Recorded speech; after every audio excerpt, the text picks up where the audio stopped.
Hi darlings, it's Wenzy Royal, also known as Wenzy Royal. I am the GALA intern, and today darlings I want to share with you some really interesting and lovely things that we have at the archive. So hopefully you'll enjoy this video darlings.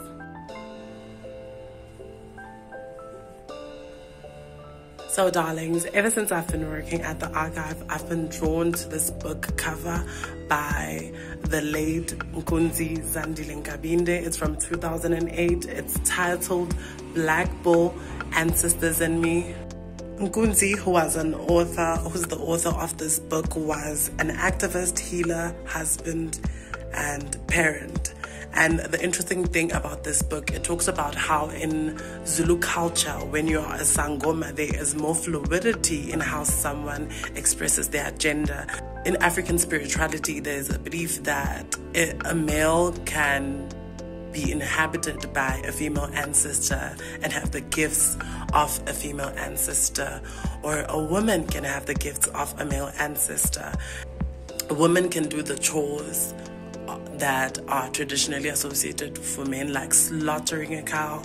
And it's an interesting book that talks about just how queerness is not something that is new to African culture, and it's something that was accepted and was visible. So darlings, these two posters are from the Mugabe protest, which was a protest of around 200 LGBTIQ plus activists at the OR Tambo airport when Mugabe arrived in South Africa in 1995 for the SADC summit. As we all know, Mugabe was known for being a very vocal homophobe, even in his government and in his presidency. And it is also said that Mugabe had to apparently use a service exit to avoid the protest, darlings. Interestingly, at GALA we also house anti-queer protest placards, and this particular placard for me is kind of a reminder of, even though in South Africa we have a progressive constitution, one of the most progressive constitutions that affords LGBTIQ plus folk certain rights and privileges that are not seen in other African countries.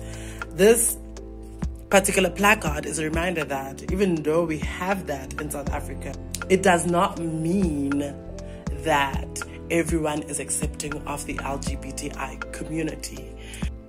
The interesting story about this particular placard was that it was used by Christians protesting along the route of Johannesburg Pride in 1998, and it was picked up at the end of the march and donated to the GALA Queer Archive. Thank you for watching my video, darlings, and I hope you have learned something about LGBT plus history in South Africa, and I look forward to creating more content for you, darlings. This is going to be part of a larger series where I invite you guys into the archive and sharing the archive with you, darlings. I look forward to seeing you guys again. Bye bye, darlings.